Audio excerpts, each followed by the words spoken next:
aqui para mais um episódio do Mentes que Conectam.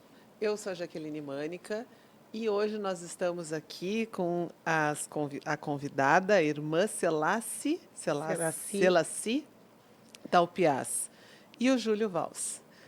Nós vamos falar sobre um tema muito importante, e importante para o nosso presente e importante para o nosso futuro. Nós vamos falar o quanto uma cultura de paz trabalhada em jovens impactará profissionais no futuro.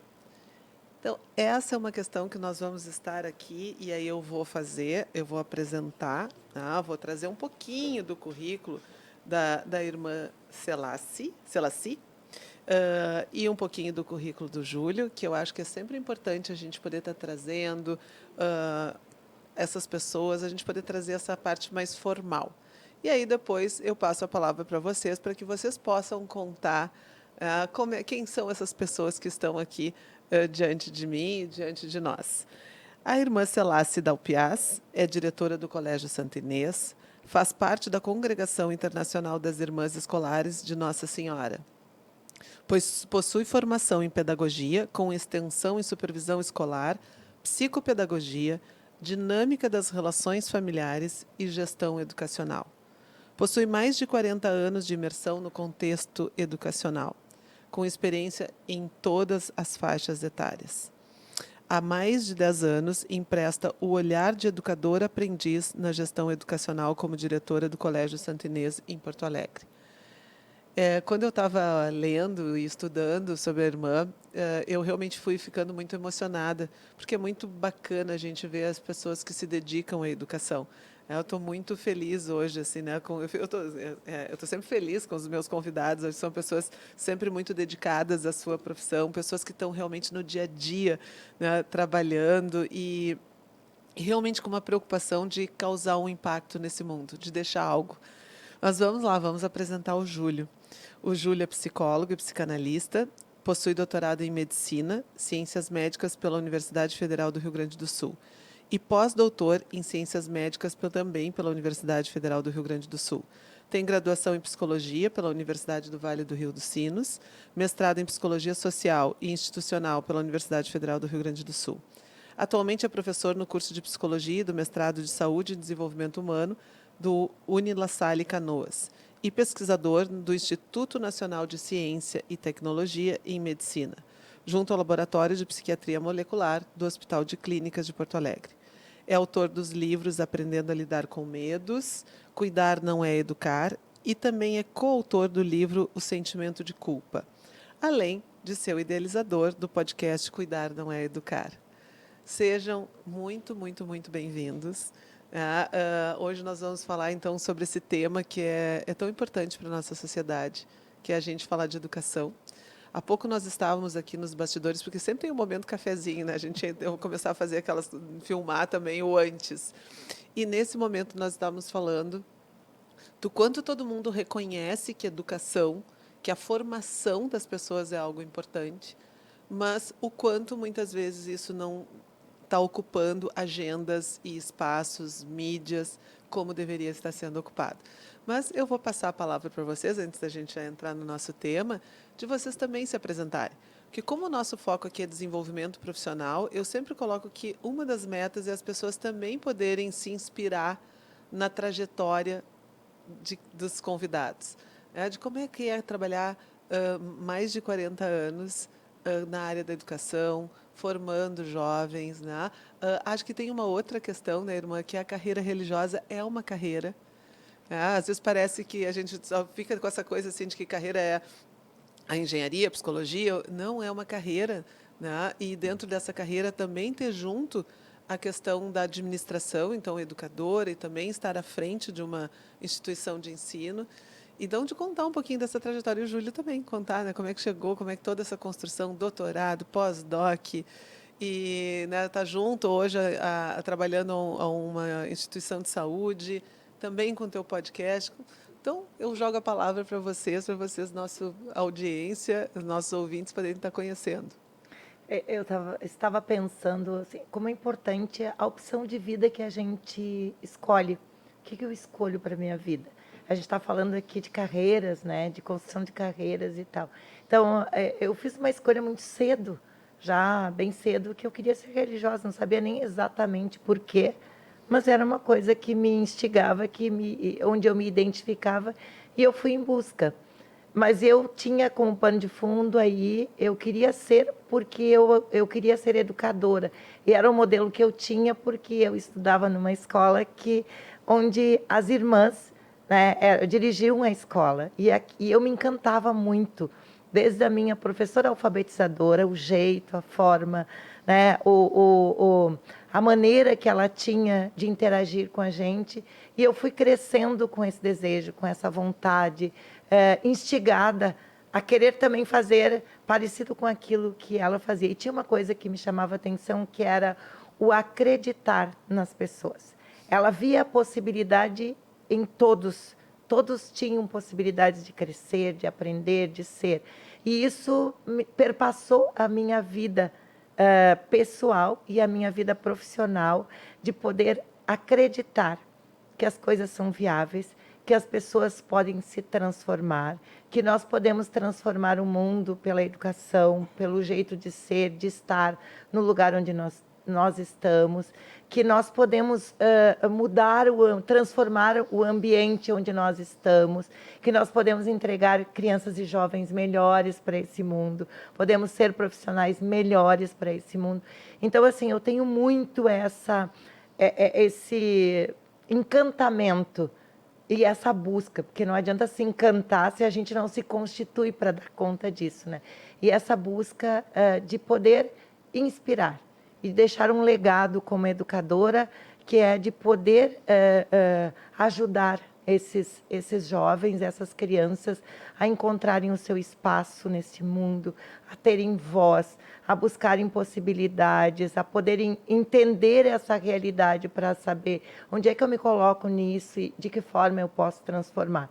Então, assim, eu fui me constituindo como educadora, por isso eu disse, eu empresto o meu olhar de educadora na gestão educacional, porque todos os dias eu me coloco como uma aprendiz, como alguém que tem que aprender de uma criança que fala contigo e te diz, eu preciso que me escutem, ou uma criança que não fala, que tu entende que tu precisa ser a voz dela, tu precisa achar um espaço para que ela fale, para acolher um jovem que para muitos e para as famílias e para tanta gente ele nunca está certo, né? É sempre os outros que têm razão, ele não sabe nada, e dizer para ele, não, você não precisa trazer o pai e a mãe aqui na escola, a sua voz conta, você pode trazer a sua preocupação, buscar aquilo que você precisa. E, enfim, todos os dias eu vejo que eu tenho que aprender, que eu tenho que aprender a escutar, que eu tenho que aprender a estar onde eu estou, eu tenho que aprender a buscar outras possibilidades e aprender com quem está lá. Desde da pessoa que está lá na portaria, que recebe a criança, como o jovem que está ali querendo ir para o mercado de trabalho, cheio de curiosidades, e a gente precisando ajudá-lo a ter autonomia, fazer escolhas, ver possibilidades. Então, um pouquinho disso, assim, eu como religiosa pertencente a uma congregação que tem o carisma que é trabalhar em educação, me vejo mais comprometida ainda, me vejo com mais vontade ainda de dar respostas, e também uma congregação que tem ligação com a Unesco, que está junto, comprometida com uma educação para a paz, que dentro da congregação tem uma rede chamada Rede Shalom, onde nós trabalhamos em prol da paz, da justiça, da integridade da criação. Então, assim, tem muitas coisas para fazer. E eu sou um pouquinho disso, assim, essa aprendiz eterna que acredita que educar é um grande meio, e só talvez pela educação. Daí, quando eu falo de educação, eu falo numa educação integral, uma educação socioemocional, uma educação, né, cognitiva, uma educação, enfim, para tudo. a gente tem que se colocar inteiro, espiritual, enfim, em todos os aspectos. Somos seres que estamos aí nesse mundo, e esse mundo ele é isso assim, ele nos chama em todas essas áreas, em todas as dimensões. E já vou passar a palavra para o Júlio, mas enquanto eu estava ali ouvindo, duas coisas assim que me tocaram, porque eu trabalho acompanhando pessoas no seu desenvolvimento profissional. E esses dias eu estava conversando com uma pessoa que está fazendo assim, todo um trabalho de transição e de desenvolvimento da sua carreira. Estava com uma série de dúvidas e veio buscar ajuda. E aí tem um momento que eu perguntei para ela quem são as pessoas que inspiram. Porque tem um livro que eu gosto muito que é Roube como um Artista, que é um livro que ele fala que é isso, assim, que a criança, quando ela veste a roupa da mãe, é isso, né, ela está lá olhando e dizendo, eu quero ser. Ela está começando a brincar e se experimentar. Quando ela põe a roupa do super-herói, ela também está buscando referências e está fazendo isso. Então, o livro passa por toda essa questão. E aí eu perguntei para essa profissional quem são as pessoas que a inspiram. E aí ela veio para o encontro de ser um tema de casa, né? Buscar quem são pessoas. Podem ser pessoas reais, podem ser pessoas não reais, mas assim, para eu poder entender quem é, assim, quando eu crescer, eu quero ser. E aí ela me trouxe uma questão dizendo o seguinte, Jaque, eu estou chegando para o nosso encontro muito impactada, porque eu não estou reconhecendo pessoas que me inspiram. Passaram já por mim uma série de pessoas, né? E que são pessoas que eu assim, eu estou com dificuldade de ter essa questão de ter pessoas que me inspirem. E isso é bem preocupante, porque hoje muitos dos jovens, quando a gente pergunta quem são as pessoas que né, quando tu olha como referência, essa referência em alguns momentos ela está bastante embaçada. Então, quando eu lhe vejo com essa intenção de querer ser uma inspiração para as pessoas, isso é necessário, assim, me emociona. E aí, passando a palavra para o Júlio, porque eu, antes de conversar com vocês, eu estudo sobre vocês. E aí eu estava olhando e assistindo os podcasts teus, né, Júlio? E aí teve um dos podcasts que eu acho que vocês começam, assim, falando sobre a questão de que não é a pessoa, mas assim, somos a experiência, né? Que a criança é um ser que tem a sua experiência e que o adulto tem todo um rol de experiências, mas que é isso, a gente tem por aprender com as crianças, né? E aí eu me lembrei muito desse teu debate, dessa tua fala em relação a essa visão que tu tens sobre as pessoas. E aí já então, né, te apresentando e trazendo essa questão que quando a irmã estava falando, eu estava me lembrando. Sabe que eu não conhecia ela agora, nesse momento, mas eu já tinha ouvido falar nela como uma pessoa à frente do seu tempo. Não por uma pessoa, várias pessoas já me falaram, ela é uma referência, tu entende? E ouvindo tu falar aqui, a gente percebe que são palavras simples, mas que a gente vê que são frases oriundas de quem tem uma sabedoria. Então eu queria te agradecer que tu está aqui, a gente poder conversar. No podcast, já que apareceu espontaneamente numa conversa eu com o Arthur, era assim, a gente em vez de falar de adulto e criança, a gente começou a falar espontaneamente, pessoas de mais idade e pessoas de menos idade, porque ambas são pessoas, né? Essa divisão adulto e criança, tudo bem, ela tem uma ideia de mais idade, menos idade, mas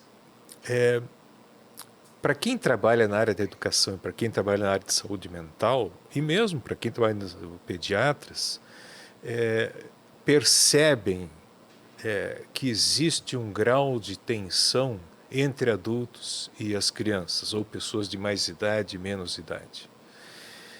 E essa tensão, a história nos ensina. Por exemplo, quem que vai para a guerra? Os velhos brigam e os jovens vão morrer pelas ideias dos velhos, se a gente pudesse resumir de uma maneira assim. Se a gente conseguisse imaginar que a gente não quer que nossos filhos morram, a gente evitaria a guerra. Claro que eu estou usando de uma maneira impactante, mas como uma forma didática de a gente pensar de que se a gente realmente respeita a infância, não a criança em si, a infância, a gente faria de tudo para que a educação fosse o centro de reflexão desse país. E não é há muito tempo. E talvez nunca tenha sido. Basta olhar né, todo o empenho do Brizola, Darcy Ribeiro, Paulo Freire, Rubem Alves, enfim, uma série de pessoas que tinham, e outras tantas, né, que eu não estou citando aqui, que têm um amor pelas crianças, pela educação, e, e é difícil a gente imaginar que que a criança e a infância esteja acima de tudo. Bom, a minha trajetória, acho que foi isso que tu perguntou, né? Eu sou de Santa Catarina e quando eu saí de lá em 1979, era um estado, continua pequeno, mas não tinha nada, não tinha universidade, não tinha nada lá, nada. Em 1979 eu tinha um amigo, um se matou por overdose e o outro que viveu. Nós pensamos assim, nós temos que ir embora daqui. Eu avisei meu pai, olha, eu vou embora para Porto Alegre estudar lá em São Leopoldo. E meu pai era uma pessoa simples também, e ele disse, não, tu não vai, tu vai ficar aqui trabalhando comigo. Não, não vou, eu vou embora daqui. E dei no pé. Claro que houve uma revolta, minha mãe se deprimiu, houve um rompimento. Acho que eu fiquei uns 2 anos sem falar com eles. Naquela época, telefone era orelhão. Carta, eu mandava umas cartas, mas eles não queriam falar comigo e eu, tá bem. Né? Então, me virei aqui, trabalhei de garçom, de jardineiro, tudo que tu possa imaginar para ganhar uns trocos, numa universidade privada. E eu acho que uma das razões pela qual eu fiz psicologia é por causa desse meu amigo que se matou. Porque eu não conseguia admitir que eu não tenha conseguido ajudar ele. E por coincidência, quando eu comecei a fazer estágio e terminar a faculdade, eu fui convidado a trabalhar numa clínica de dependente químico em Porto Alegre, que era da Igreja Luterana, lá da Senhor dos Passos, e era aqui no Jardim, no bairro Santana, perto da Pinel. E eu fui contratado para ajudar a clínica a poder se manter financeiramente, né, criar condições para isso, e também aprender a atender. Então, o início da minha vida profissional foi com dependência química. Eu fui a São Paulo, fiz um estágio de quase 1 ano numa clínica que estava começando o crack no Brasil. Fui lá aprender, voltei a Porto Alegre, cheguei na Argentina um tempo, voltei. Então, comecei a trabalhar assim.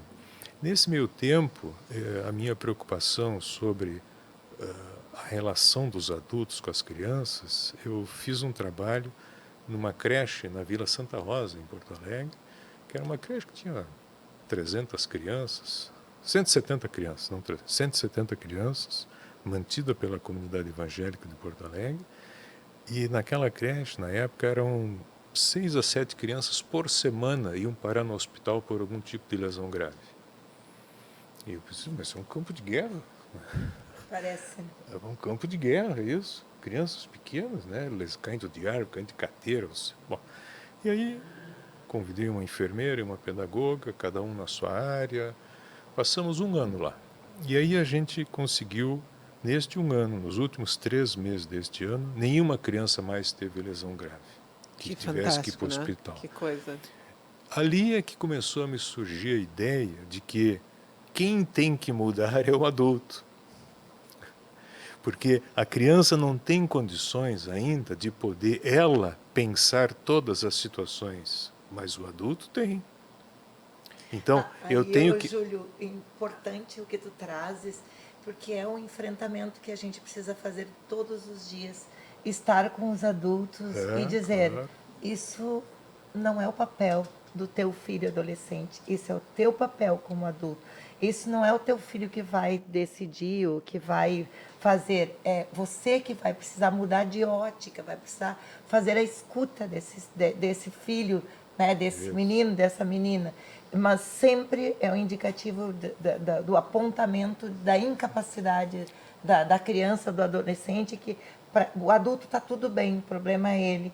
Né? E isso é muito importante de nós termos a coragem de combater.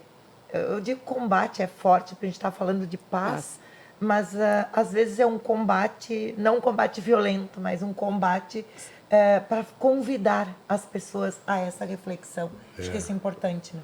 Adultos cheios de razão não querem pensar.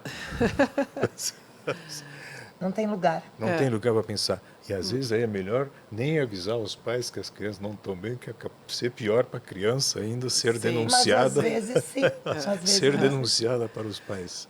Mas assim, Júlio, tu estava trazendo, e olha que interessante, olha nós aqui tudo fazendo as nossas conexões, por isso que são mentes que conectam, é o nome do nosso programa. E aí, já só fazendo um parênteses, que quem estiver nos acompanhando, que dá um pouco tem pessoas que têm filhos, né, que dá um pouco são adultos que não estejam tão fechados, que são pessoas que dá um pouco trabalham com desenvolvimento de pessoas, desenvolvimento, tanto pode ser desenvolvimento adulto, porque eu acho que a gente pensar na criança ajuda a poder compreender e trabalhar melhor com o adulto, né?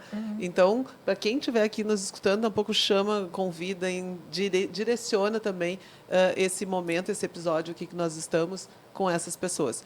E aí, porque assim, né, Júlio, estava discutindo, imagina a questão da escolha profissional, no momento que tu vê uma dor humana de um amigo, de alguém que é próximo, isso te marca e isso faz com de poder dizer assim, eu quero poder compreender isso. Eu quero poder ver o que eu posso fazer, né, através dessa experiência pessoal. As experiências pessoais, elas são muito importantes. Elas são marcadores da formação da personalidade. Aí depois tu vai no estágio e tu começa observando. E está aí falando uma questão que eu acho que a irmã trouxe. Agora eu não lembro se foi nos bastidores ou se foi aqui, né, que é a questão realmente do compromisso com aquilo que a gente está fazendo. Então, eu estou fazendo um estágio, eu não sou somente ali um estudante que está me utilizando para aprendizagem, para fazer mais um check ali da sua formação.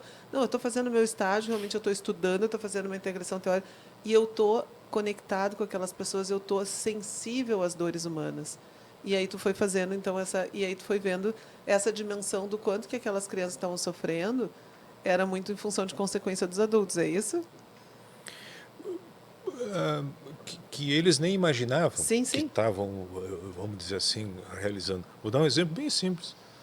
O berçário, as mães não podiam entrar no berçário para ver nem qual era o berço que o seu bebê ficava, porque as mães atrapalham a rotina da creche.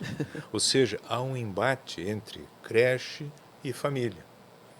Então a gente começou a propor, olha, as mães têm que saber onde seus filhos estão, para saber qual é a professora que cuida do filho dela. Não, porque se entrar aqui... Então, esse tipo de coisa foi feito. Enfim, trabalhar com matéria de sucata. A gente tem que imaginar que naquele lugar, as professoras que cuidam das crianças são vizinhas das famílias que são lá, porque eram da região. Então, as intrigas das famílias repercutiam lá dentro. E, enfim, traficante... Essas coisas todas, de um ambiente bastante desfavorável, até em muitas situações, a gente tinha que lidar lá dentro e ajudar aquelas pessoas que cuidavam daquelas crianças a não levarem para dentro da creche a vida que elas viviam lá fora, porque elas estavam reproduzindo o ambiente de violência lá fora, lá dentro. Então, foi um ano. Quer dizer, mudar o comportamento, mudar uma mentalidade, não se faz por um conselho. Não se faz por uma chamada de atenção e nem por um slogan. Mudar um comportamento exige tempo e paciência. Sem isso, não tem como mudar ou ajudar alguém a mudar a rota da vida dela. Sem tempo e paciência. Isso eu aprendi. Não sei se tu está de acordo. Resiliência. Se tu não tiver...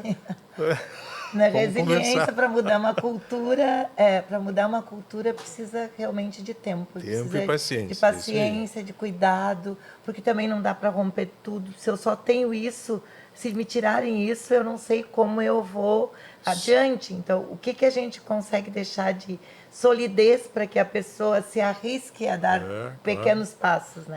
Ajudar uma criança exige tempo e paciência. Se a criança está atrapalhada, seja qual seja o assunto, para eu ajudar ela, eu preciso de tempo e paciência. E não vai mudar porque eu dei um castigo, simplesmente, ou porque eu dei uma orientação, ou porque eu falei, ela não cumpriu, ela que se vire agora. Não é assim que se lida com criança. Nem com os adultos a gente lida assim. Bom, então, terminado isso, o meu desejo de de entender a maldade humana, vamos dizer assim, contra si e contra os outros, né? Aí eu fui fazer o meu mestrado em violência em ambiente escolar, na URGS. Foi um projeto muito bonito, com fotografias, que deu um resultado bastante interessante. E depois, por alguma razão, eu fui querer estudar melhor medicina e psiquiatria, já que eu sou psicólogo, sou clínico, psicanalista. Eu queria também ampliar esse horizonte, porque o outro eu estava satisfeito com o que eu já tinha aprendido. Então, além do consultório, fui fazer meu doutorado num ambiente muito interessante, no Hospital de Clínicas, com o Dr. Flávio Kapczynski, que é conhecido, né? Um orientador excepcional, uma pessoa humana fantástica, realmente é uma pessoa de ponta também no mundo, me ensinou muito, tive muitas trocas, então segui lá por um bom tempo, depois a docência universitária, né? E agora eu estou nesse negócio, agora eu tenho que fazer uma coisa nova, porque eu também sou inquieto. Aí eu tinha um amigo chamado José Pedro Goulart, que é um cineasta, que tem um filme fantástico sobre adolescência chamado Ponto Zero. Eu recomendo, quem não assistiu, assista, está na Amazon. É um filme feito em Porto Alegre, sobre o Enio, um adolescente, seus conflitos. É excepcional o filme. O Zé é um cineasta, ele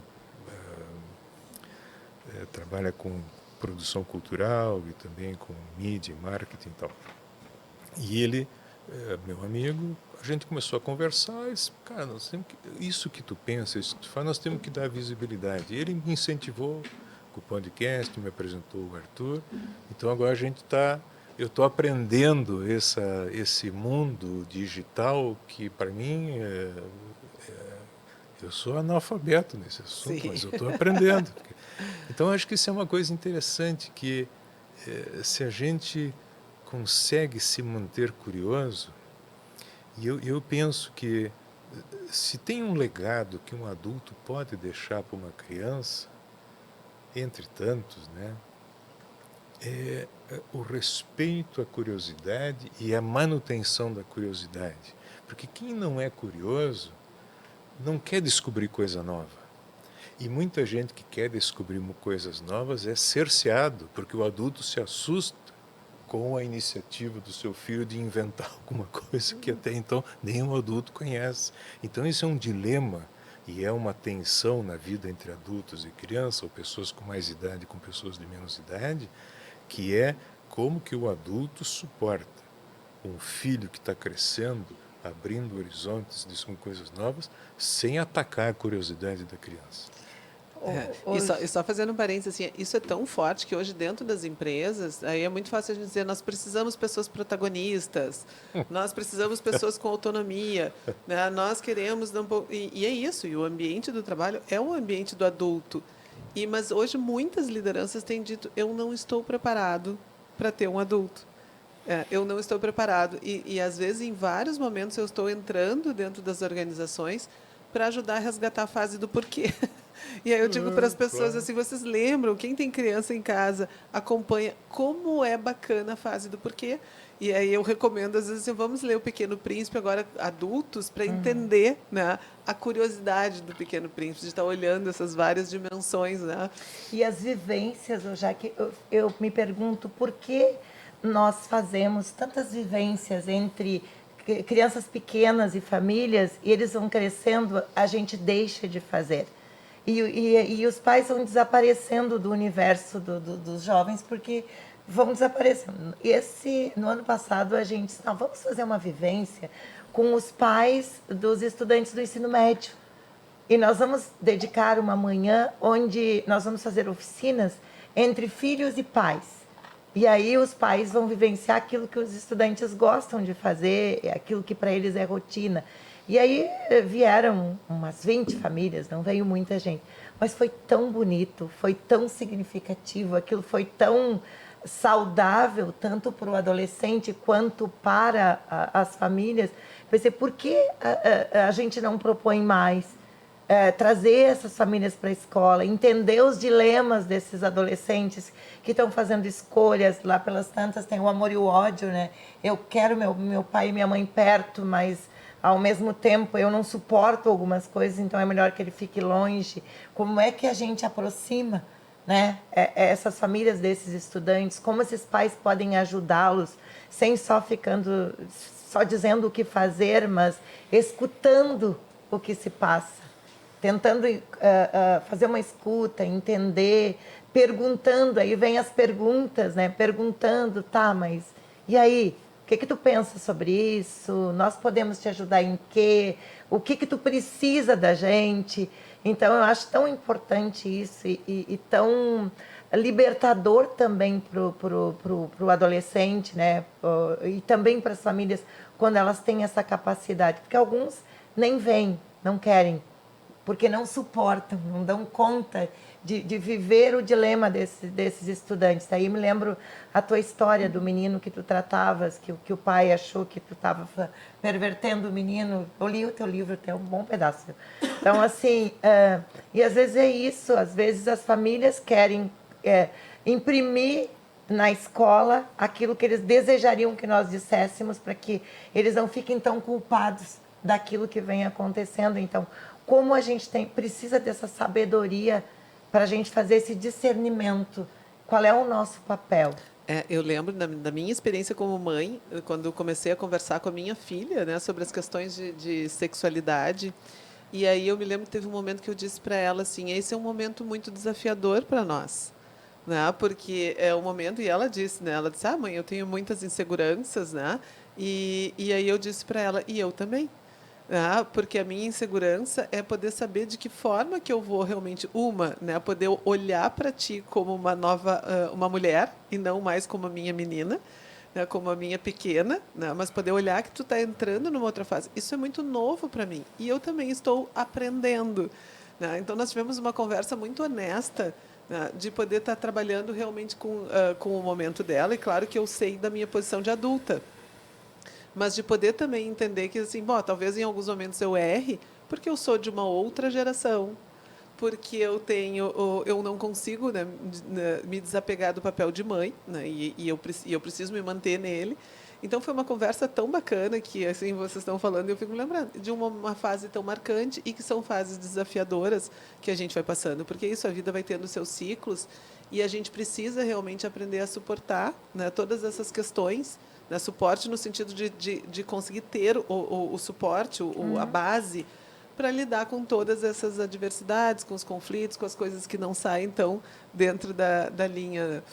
E aí pegando, assim, né? Porque eu acho que o foco, senão quando a gente vê aqui, dá um pouco eles vêm me avisar que já está faltando, né? O pessoal da produção aqui vem aqui, me faz um sinalzinho, eu tenho, oh Deus, às vezes eu faço de conta que eu não estou vendo, fazer que nem os pais não estão vendo. Então, a gente estava falando dentro dessa questão, só a gente abordar, e eu acho que é algo que também o Colégio Santa Inês está, né? Assim, foi algo que um marco para vocês, que é essa questão de poder estar desenvolvendo a cultura de paz. E que a gente vê realmente, porque no momento que o mundo é mais complexo, e aí eu olho, né, para ti, né, Júlia, assim, porque tu tem estudado também junto à medicina, o nosso cérebro não acompanha todas as mudanças, a velocidade das coisas que acontecem no mundo externo. Então, hoje eu entendo que nós todos estamos muito assustados, assoberbados com todas as questões que acontecem. E esses sustos, esses medos, também levam que as pessoas fiquem mais numa postura de defesa, de ataque, de luta e fuga. Então, preparar os jovens para uma cultura de paz, para uma cultura de lidar com as divergências, com as diversidades, é algo muito necessário. E o colégio, né, teve um reconhecimento em cima dessa questão, não é, irmã? Isso da escuta com esses adolescentes, né, esses meninos e meninas, poder ver onde é que está o sofrimento, qual é a dor que eles têm, qual é a dúvida. Então, a gente vê hoje as questões de racismo.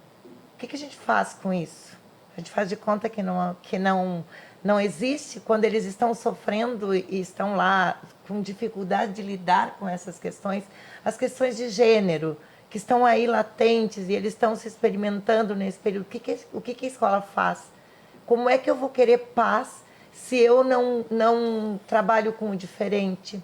Se eu não observo a questão do respeito à individualidade, do respeito às diferenças, se eu não observo as questões dos direitos humanos, se eu não acolho a diversidade religiosa, se eu não acolho a diversidade de pensamentos. Então, assim, e isso precisa ter um espaço formal para a gente poder conversar. Então, nós criamos lá na escola os coletivos, a gente chama de coletivos. Então, assim, lá tem um tema que tá latente e que eles precisam conversar. Então, lá vem a psicóloga, a coordenadora, os pais podem participar quando eles querem. E aí a gente para e a gente fala sobre o que está passando. Eles trazem as dúvidas, às vezes precisam um especialista, às vezes é dentro da escola. E aí a gente vai, então, olhando esse mundo na sua diversidade e pensando como é que nós podemos romper essas barreiras, como é que nós podemos nos conectar nas diferenças, como é que nós podemos respeitar e conviver. O Júlio pode pensar diferente daquilo que eu penso e tudo bem, não tem problema pensar diferente. Como nós podemos nos somar nessas diferenças para desenvolver essa cultura de paz? Porque cultura de paz não é pensar a mesma coisa. É tentar chegar a alguns acordos, é respeitar que tem essa diversidade, é olhar para o mundo e dizer: o que eu posso fazer? Qual é a minha responsabilidade em relação a isso? E quando nós agora somos uma escola associada à Unesco e nós estamos comprometidos com os objetivos de desenvolvimento sustentável, e aí nós elegemos a cada ano alguns para a gente ir trabalhando. Então, os direitos humanos estão aí presentes, as questões da mulher, que há tanto tempo se fala, mas pouco ainda, acho que pouco ainda a sociedade reconhece, ainda tem os extremismos e as dificuldades do respeito e de olhar a mulher dentro da sua dignidade. Não é olhar diferente, é olhar e respeitar a dignidade da pessoa na sua integridade.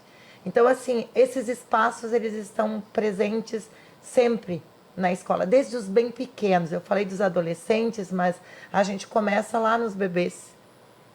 Como é que eu lido com esse bebê? Como é que eu convido essa mãe para estar no período de adaptação dentro da escola, vendo o berço do seu filho, vendo como a professora está tratando aquela criança e a professora entendendo qual é a relação dessa família com essa criança, né, para a gente também poder entender qual é o nosso ponto de partida, fazendo a visita na casa, não é? A escola indo na casa da família para entender como é que é o ambiente dessa criança.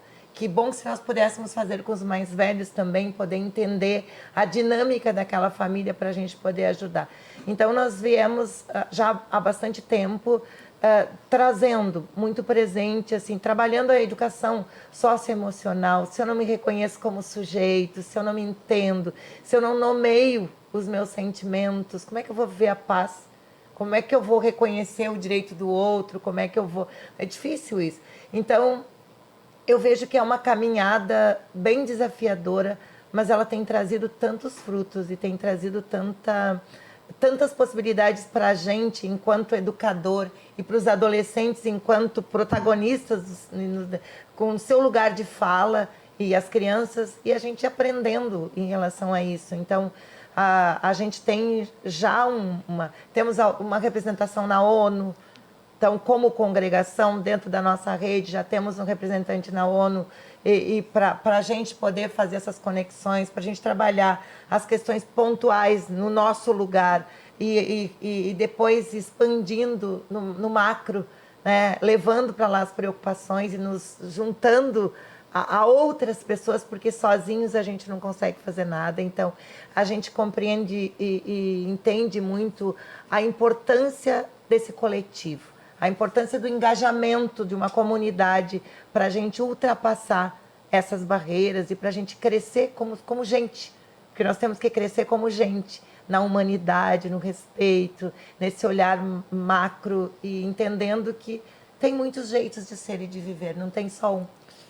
E é fundamental isso, né? Eu tenho dentro dessa questão dos estudos de inteligência emocional, que acabaram ficando muito cunhados pelo Daniel Goleman, mas, na verdade, ele é um dos autores que realmente fez envelopou, né, estudos que a gente vem fazendo ainda na psicologia no sentido realmente da importância do reconhecer as emoções.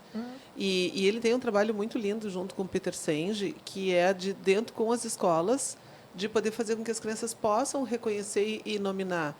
Porque eu acho que existe uma confusão muito grande entre a questão de não é que eu vou deixar a criança fazer tudo o que ela quer, mas é no momento que a criança reconhece, né, e essa é uma questão que ele traz, que é a inteligência emocional sobre uma tríade, que é eu comigo, eu com o outro e o eu. impacto que eu tenho no mundo. Então, quando a gente começa a trabalhar com essa criança desde pequena, essa noção, que eu estou com raiva porque pegou meu brinquedo ou porque eu queria muito aquele brinquedo e eu não tenho, e eu reconheço essa raiva, e aí no momento que eu reconheço a raiva, a gente não vai atuar, eu não vou chutar o colega, não vou roubar, né, puxar o brinquedo do colega. O quanto que isso é realmente, isso é saudável, né? Isso é E, lidar com a e, e, frustração, e o quanto isso é importante. e eles vêm para conversar. Então, se a gente propõe isso e a gente quer que eles cresçam nisso, a gente também tem que ter essa disponibilidade de escuta. É quando eles vêm e sentam lá, a gente queria falar, porque a gente está muito bravo, a gente está sentindo muita raiva, porque aconteceu tal coisa. Tá? Eu faço a escuta, ou alguém faz a escuta e diz, tá, e aí? O que a gente vai fazer? Como a gente pode trabalhar com uma educação não punitiva, mas uma mediação e tentar... Eles têm as respostas, a gente não precisa dar as respostas. Isso dá trabalho, dá bastante trabalho. Essa é a questão, né? Dá o trabalho e a gente poder estar atento. O pessoal já nos avisaram que nós estamos ali, nos avisaram. Já passamos aqui, estamos com, sei lá, acho que pelas minhas contas deve ser uns 8 minutinhos, né, para a gente. Mas eu acho, Júlio, assim, né, como é que tu vê essa questão dessa trabalhar essas crianças para a gente poder ter adultos mais preparados, né? Adultos mais bem resolvidos. E principalmente dentro disso, né? Porque na vida profissional a gente vai ter que fazer interfaces, nós vamos lidar com as frustrações, a gente vai ter que, daqui a pouco, vai estar numa situação lá do emprego, vai estar dentro de uma instituição. Então, como é que a gente pode estar lidando, né, para que essas pessoas possam ter uma vida melhor? Não só no trabalho, uma vida possam ter melhor, não reproduzir nas suas famílias, mas também, né, poderem estabelecer uma realização profissional melhor. Sabe que eu tenho pensado muito sobre isso, porque esse assunto não é de hoje, né? Esse assunto talvez é eterno, né? Como que a gente vai poder ajudar nossas crianças, nossos filhos a poderem não ficarem tanto tempo emaranhados nos nós que naturalmente existem na cabeça durante o desenvolvimento. Então isso é uma coisa, o nó natural, a dificuldade natural do desenvolvimento, que é como que eu lido com as emoções, com as minhas depressões, com as minhas frustrações, isso é uma coisa. Para isso, eu acho que a irmã disse muito bem, ela deu indiretamente, ela disse, para que isso possa acontecer na escola, a escola tem que ser uma instituição, digamos assim, estável. Uma escola que não é estável não consegue fazer isso. Então, isso é uma premissa. Se a gente quer cuidar da educação, a escola tem que ser estável. O que quer dizer estável? Um corpo docente maduro, uma direção tal, que tenha condições financeiras de poder gerir uma série de questões, né? Então, se a gente olha para as escolas particulares, são em geral escolas estáveis. As escolas não privadas no Brasil têm mais dificuldade de estabilidade, é mais difícil a troca de diretor e não sei o que, dinheiro, é mais difícil. Então ali é um ambiente, é um ambiente que não é um ambiente de Estado, é um ambiente político, aí é mais difícil, né? Acho que a gente tem que pensar isso. Bom, isso é uma coisa. A outra é, eu realmente penso que se um adulto não enxergar na criança um potencial criminoso, ou um potencial mal educado, ou um potencial bandido, vamos dizer assim, facilita a comunicação. E eu vou dar um exemplo. Uma menina de 4 anos, a sua tia e a avó, mãe da tia. Então, a menina diz assim para a avó, vai lá limpar a casa. E a avó conversando com a tia. Aí a tia diz assim, como assim? Tu tu não respeita a tua avó, tu não pode mandar a tua avó limpar a casa. E eu perguntei para a tia, a casa estava suja? Não. E tu não perguntou para ela por que ela queria que a avó limpasse? Claro que não, ela é uma menina mal educada. Então, pode ser que a menina queria era conversar com a tia, diz, vó, sai daqui. Então, o adulto não conseguiu pensar uma outra possibilidade que não fosse que a criança seja um potencial mal educado. Isto o adulto tem que curar dentro dele, para que ele possa abrir uma perspectiva de olhar a situação como uma coisa que não é mala educação. Mas pode ser, mas a gente conversando. Uma criança que sempre foi bom aluno, de repente cria problema na escola, não faz bem os trabalhos, e a escola descobre, os pais estão se separando. Por causa disso que a criança não se comporta. E aí eu digo para a professora, quem sabe tu pergunta para a criança qual é o problema dela. Doutora, a gente já sabe que o pai e a mãe estão se separando. Não, mas fala com a criança. Aí foram falar com a criança, ela disse assim, eu posso contar, vocês não vão contar para ninguém? Não. Que eu gosto da fulana da 7ª A, falei pro meu amigo, ele foi lá e pegou ela antes que eu quero matar o desgraçado meu amigo. Tá, mas e o teu pai e a tua mãe, graças a Deus, estão se separando, porque eles só passam brigando. Exato. Então, vejam que a ideia de que eu sei antes e não interajo é uma cultura de violência. Querendo ou não, porque aí eu já sei antes, eu não preciso me comunicar, a criança, se ela fala alguma coisa eu não vou concordar. Então, são coisas simples, Jaque, que se a gente pudesse ajudar os adultos a entenderem que dá para conversar com uma criança, não é fazer tudo o que ela quer, que dá para conversar com ela, dá para escutar, e de repente ela está simplesmente enrolada. Agora, se eu parto da premissa de que ela é uma bandida em potencial, eu não vou querer saber o que ela está pensando. E como é fundamental isso, né? Eu tenho visto muito essa questão, o tempo inteiro uma comparação, né? A juventude de antes e a juventude de agora. E a gente se esquece dos conflitos que já tiveram em outros tempos. E o quanto que essa discussão não leva a nada. Porque a grande questão é a gente poder entender qual é a riqueza que tem essa geração de agora, quais são as necessidades, os desejos, as dores, e poder olhar como ser humano, né? E vivendo esse mundo que nós estamos vivendo e ter esse interesse. Porque essa é uma questão que eu vejo. Quando a gente tem interesse, a gente consegue, com diferenças de opinião, diferenças de jeito de ser, a gente Posso consegue... ler uma frase? Claro, claro. Não vejo esperança para o futuro do nosso povo se dele depender da frívola mocidade de hoje, pois todos os jovens são, por certo, indizivelmente frívolos. Quando eu era menino, ensinavam-nos a ser discretos, a respeitar os mais velhos, mas os moços de hoje são excessivamente sabidos e não toleram restrições. Quando que foi dito isso aqui? Século 8 antes de Cristo, por Hesíodo. Então continua igual, Jaque. Tudo igual. O adulto continua pensando mal dos adolescentes e os adolescentes são iguais. É bem isso. É bem isso. Gente, eu preciso encerrar, né? Mas assim, só rapidinho, uns segundos assim que eu pedi para que vocês vieram livros aqui para essa mesa. Júlio, mostra rapidinho o teu livro, né? Que é a autoria, eu acho que é tão bacana. O meu livro Cuidar Não é Educar, que dá para comprar na Rede Sinodal pelo site.